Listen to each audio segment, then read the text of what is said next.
Creepypastas, one of the scariest things that you have free access to on more than just one website. There are many different types of creepypastas out on the internet, but none more well known than the man tall with the fancy suit that has no face, or by a better known name, the Slender Man. Slender Man is by far one of the most rewritten and redone creepypastas to ever exist, not to mention that he has many, many different games for mobile, gaming consoles, and computers. But the actual origins of this infamous man are not all that well known, even though he is. The Slender Man was made by Eric S. Knudsen, who made him for a Photoshop contest. He won first prize with his new creation. Since then, the Slender Man has blown up from short stories written by the countless people, now known by the hundreds of stories that are being written and shared thanks to the internet. And with that being said, let's start the story, ladies and gentlemen. The dark, wet alley was slightly illuminated by Sarah's cell phone light as she shined it every few seconds to see where she was headed. Her eyes scanned the darkness, and she shook crazily. What had happened to her last night was a mystery. She thought back to the bar. She had just come in with some friends, just a fun night out. Nothing could have happened, or so she thought. Now she was trembling, walking from building to building at 3 in the morning. Again, she thought back, but everything was a blur. She passed an old ratty motel and a pub. Sarah made her way to the outskirts of her neighborhood, around a heavily wooded area. She walked. She clenched her eyes, shut tight for the moments at a time. She was huddled into her coat for warmth as the cold rain covered her for what seemed like an eternity. Just as her eyelids took cover of her eyes, something shined out of the corner of her vision. She instantaneously flashed her eyes open once again, and her pupils became wide. She looked around. Nothing stood out in the blackness and rain. She spun around and continued her way back, hoping she would make it home. As she studied her surroundings, she remembered a shortcut that she took as a kid when playing hide-and-seek with her childhood playmates. It involved climbing through the woods. The cold woman hesitated, but came to the decision that anything that would get her to a warm home quicker is a better way. Sarah headed towards the forest. As she made her way in, the first tree she laid eyes on had been marked. What was unmarked on the tree mystified her. What looked like a circle with an X inside. She knew nothing of its origin or meaning, so she just assumed that this was some kind of gang symbol, or something of the sort. Making her way into the forest, she recalled the fun time she had as a kid. She thought to herself out loud, I miss those times, back when the world wasn't a bat. Her voice trailed off. Sarah heard the loud crack of a tree branch off in the distance behind her. Terrified, she began running through the woods, and she soon became lost. She continued on anyway, hoping for a way out. Her lack of caution quickly resulted in her leg being caught on a near-lying root, and she fell to the ground. Attempting to get up caused her even more pain. She had twisted her ankle. "Somebody, please, help me," she called out. The crunching of leaves became present again. She attempted to stand up and run once again, but her injury kept her in one place. She clenched her eyes shut of fear, and as she opened them again, a tall, white man dressed in a suit stood before her. She had become visually impaired at the sight of this man. She began screaming in terror, but was soon silenced by the slender, pale man that stood before her in the dark. 4 o'clock. What once was a young boy, now was a cold-blooded psychopath. Jeff, the killer, had just finished what he called his daily rounds, the slaughtering of innocent people. This was almost all that flooded Jeff's mind. He dragged his feet up the wet cement as he entered what he had called his home for years. Jeff stepped foot into a world of tragic memories, clutching 2 whiskey bottles in hand. Jeff had become a drunken killing machine. His brain was filled with the scent of murder. One thought that did cross his psychotic mind had been there since day one. As the rain hit the weary house, Jeff began to recall the night in which he slaughtered his entire family. He chuckled at the thought. If it wasn't for his insanity, he may have thought about regret, remorse for taking the lives of people he once loved. But that wasn't possible at this point. Jeff was out for one thing and one thing only: death. 5:06 in the morning. He took another swig at his alcohol. "What in the fudge am I sitting here for?" Jeff buzzed. As he got up to make his way into the night, he swerved a bit and took another chug at his whiskey. The alcohol hit his warm, bloody lips, and he felt an odd sensation. A sudden urge had hit him. He stood in the room, gazing out at the forest beyond the house. Jeff checked his pockets. Cigarettes, lighter, and of course, his knife. Jeff knew that something wasn't right. The feeling he got was a mix of the urge to kill again, and something far different than what he had ever felt before. He stormed out of his home into the cold, wet night. Jeff was now in a dark street, his only light source being a lamp illuminating the road. The rain, still pouring, hit Jeff's back. He started to move in the direction of the forest. He struggled a bit. His alcohol consumption that night had been extremely high. The killer approached the desolate forest. Before he entered, he took a quick glare to his left. Jeff was not far from a cemetery. He trembled towards it. A thought blew into his mind, almost like the wind on a breezy afternoon. The last piece of his family was only a feet away, and it beckoned him. He moved his feet away from the forest and towards the graveyard. Slowly, Jeff walked, yet he tripped a few times, spanning the short distance. He approached a grave. Jeff grazed it with the rotten odor of death, his jacket being covered in the blood and remains of his victims. Jeff simply gazed at the cold slab of granite. His vision was too distorted to make out any sort of words. Because of this, he just stood and stared. Jeff's insides began to feel uneasy, and his throat became dry. The same feeling from just minutes before. Jeff stumbled back to the forest while trembling towards woodland. His eyes wandered to a tree a few feet farther out than the others. What looked like a small grayish piece of paper could be seen hanging by a nail. His eyes blurry, he was unable to read it. He took no attempt either. It crept into the darkness slowly, almost as if he recognized this place, as if it were his true home. Squeezing his 2 whiskey bottles, he studied the forest in a drunken haze. Jeff admired the darkness. It reminded him of a black hallway, one where the murderer could easily slash the necks of his victims without being seen. As he continued walking, Jeff became, in a way, infatuated. The empty blackness swirled around him. Muttering to himself in unrecognizable gibberish, he continued to trot. Something felt a bit odd. The crunching of leaves seemed too loud to account for only one person. Jeff felt as if something was lurking beyond his line of sight. "Who's there?" Jeff growled. An abundance of noise could be heard, but nothing out of the ordinary. The chirps of crickets grew louder as Jeff studied his surroundings. "Come on, chicken. I don't really like games, and not hide and seek at all." As Jeff announced this, a quick rustling from a nearby bush could be heard. He slashed at it before the sound could come to a silence on its own. Jeff then saw what was hidden out of sight the entire time. "Damn rats, you're just some good-for-nothing pests," Jeff proclaimed as a rodent scurried from the leaves. After he had seen what hid in the bush, he continued his midnight stroll. The rain crashing against his back came to a slow stop. His vision was becoming very blurry, and a loud noise was growing within his head. What could be heard was just a figment on Jeff's insane imagination, for the woods were completely silent.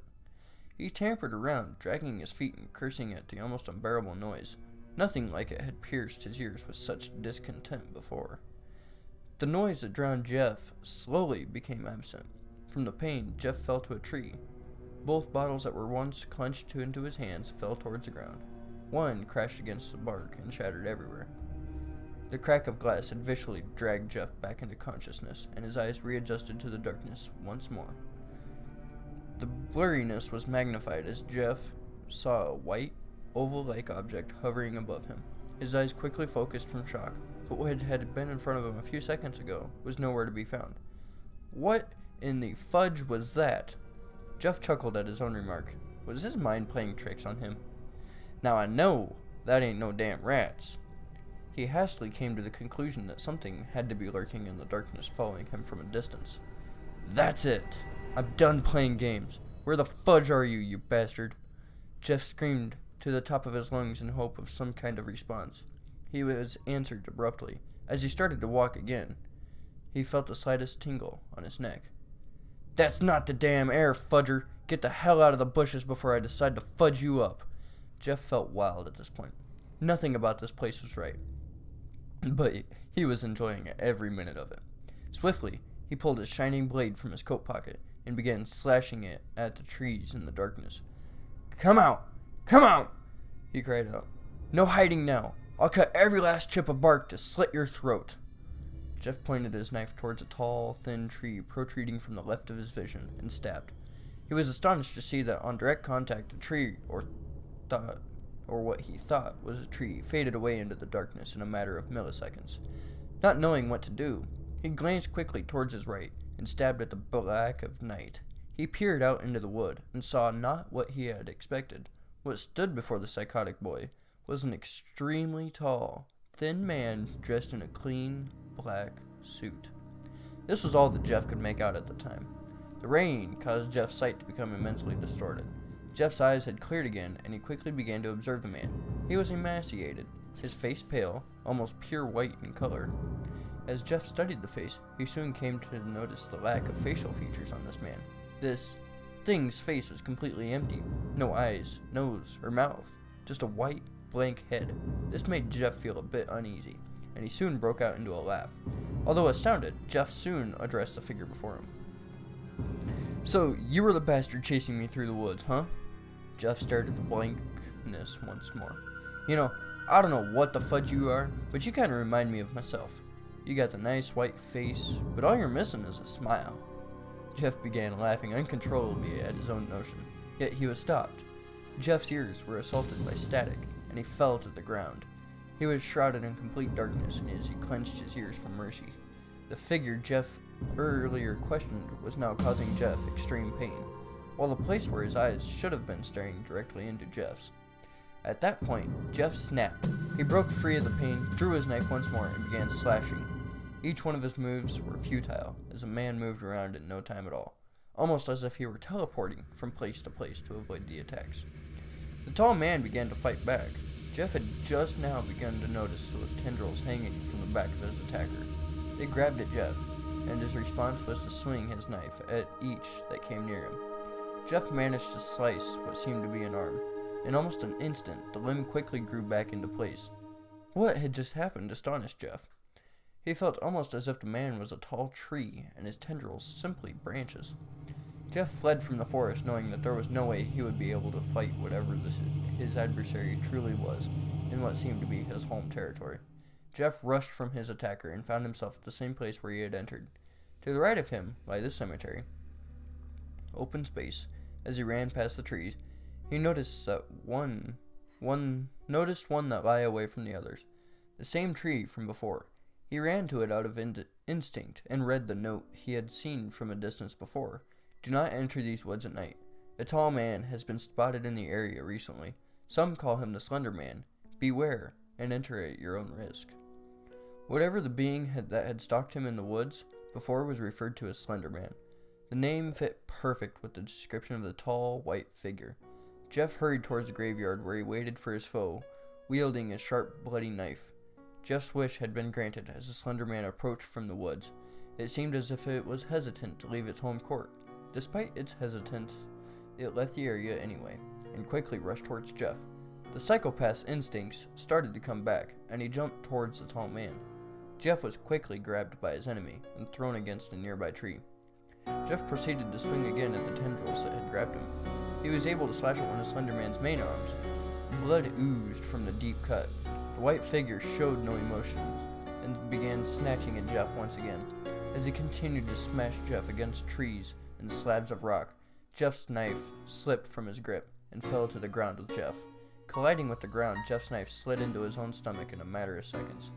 Blood poured from the wound, and soon the ground was covered in a red liquid. He stood up with a jolt. "Is that the best you got, Slendy?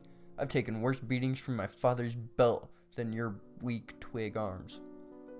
The Slender Man remained silent, but continued fighting. The man reached for a piece of granite from a tombstone, but before he could take hold of it, Jeff jerked the knife from his gut and flung it directly at Slender Man. Jeff's accuracy was precise, and it sliced off one of the man's limbs. Slender Man's left arm was completely gone, as it fell to the ground with a thud. It was quickly met by thick blood that barraged from his shoulder. It was completely drenched in blood. Slender Man briskly disappeared into the darkness, but illuminated behind Jeff. In his right hand, he held a broken piece of granite that he proceeded to slam into the side of Jeff's head. Jeff fell to the ground once again, almost knocked unconscious. He was not left there for long before he was seized by his assailant and thrown against a grave. stone exploded on impact with Jeff. Standing up once again, Jeff's eyes focused on the name of the grave as his eyes crossed the name of the granite. His black eyes widened. The words written across the gray slab were recognized by Jeff in an instant. It read out his brother's name, Leo. Something was coursing through Jeff. Rage filled him within an instant, and he lashed out at the Slender Man at extreme speeds. Jeff's knife was slashing through his suit, as well as his pale skin. Slender Man began teleporting towards the forest. "Come on, Batch! I'm not finished with you yet," Jeff hollered. "I want to help you get to sleep, Randy. You look awfully tired." Whatever was flowing through Jeff caused his insanity to go into an overdrive state. He had become delusional. He ran at Slender Man and back into the forest. He rushed through the woods, not absorbing his environment whatsoever. Jeff was deep into the forest. Still pursuing the man, Slender Man continued warping around the forest. Jeff's lack of caution caused him to trip on a branch lying in his way. As he crashed into the ground, shards of glass pierced him, and the contents of his pockets were thrown out. His items scattered to the ground. As Jeff looked up with his mangled, bloody face, the scent of alcohol graced him. Jeff knew that he had been here before. He had fallen on this tree and dropped his bottle. Jeff desperately searched the ground for his knife. He felt his hand grab hold of something warm that he had hoped was his blade. Jeff had grabbed his leader. He quickly scraped at it. He quickly scraped at it, hoping that the small flames would provide a source of light. His bloody hands covered the plastic in the red liquid. After many desperate attempts, a small orange flame was produced. Jeff threw the leader out in front of him as he attempted to find his knife that lay close to him. Before he could make another movement, Slender Man appeared before him. The smooth, white face that he had seen before was now covered in slashes and dark blood. Even though he looked hurt, Slender Man remained strong. Jeff's grip on the leader became loose. His blood had caused friction between it and his hand. The small blaze dropped towards the ground. Intense flames scorched as the leader hit the ground. Both adversaries fled away from the flame, before either of them could put distance between themselves and the flame. It was ignited by the alcohol that soiled the ground. In a matter of seconds, the forest was burning to the ground, from the ground up. Jeff looked for safety, yet none was to be found in the flames. Slenderman thought nothing of this, and continued to swing at Jeff. Jeff fought back, ignoring the orange and red covering his environment. The tall monster grabbed at Jeff. Jeff grabbed his knife and jumped. To no avail, Jeff was pulled by the Slenderman, and was now stuck in his grip. Slenderman began to shake Jeff around as he did this. Jeff bit at him, and a loud crack of bone could be heard. The pain surged through Slenderman out of shock. He threw Jeff against a large tree. As Jeff flew towards the tree, a sharp pain hit Jeff straight in the back. It continued until he saw a large branch sliding through his torso, and he hit the base of the tree. Jeff had been viciously impaled by a long tree branch. Blood gushed from his mouth and opened wounds as he screamed out in pain. Slenderman then fled. He warped to an area of safety where the forest had not been burned as of yet. He watched Jeff as he attempted to escape. At this point, the Slenderman knew that escape was impossible. The white monster could hear Jeff screaming even from a large distance away. He continued to warp away from his territory and left Jeff to burn in the flames. The blaze became brighter and surrounded Jeff. Struggling to avoid the intense heat, he violently slid his body from the tree. Fire engulfed Jeff. Everything swirled around him. He became wrapped up into the flames. There was no hope for Jeff. He had lost his mind long ago, yet this was something different. He had reached his limit, and his state of mind burned just as the forest did. A young girl by the name of Sarah Burgess has been reported missing. She was last seen at Drop and Bar and Grill at around 9 o'clock p.m. If you have any idea on the whereabouts of Sarah Burgess, please call the police station at 404-835-HELP 4357. In other news, a major forest fire has broken out in the local area. The cause has not yet been discovered. Investigators are studying the remnants of the forest. The fire has been extinguished. This will hurt much of the animal life found in once heavily wooded forest. We'll bring more on the story as it comes. Mark turned off the television and slumped into his couch cushion. "Hey, honey, you want to go take a look at the forest? Well, what's left of it? They've put out the fire that burned the damn thing to the ground. There's also a girl missing. Maybe we'll see her while we're out there." Can we do it some other time? I'm kind of busy right now, Mark, and if the police can't find that girl, there's no way in hell we can, Julia protested. Mark argued. Come on, it won't hurt nothing. It won't be more than a 5-minute walk. Alright, I guess, but 5 minutes only. The man put on his shoes and left his house with his wife. As they strolled towards the burnt-out forest, they could see something moving in the opposite direction. It looked somewhat human. As they moved closer towards it, they noticed what looked like severe burns to its face. The creature's eyelids were completely gone, and it carried an unnatural smile spread across his face. It was completely white, with hints of gray where it looked like he had been burned. Its long, black hair was singed.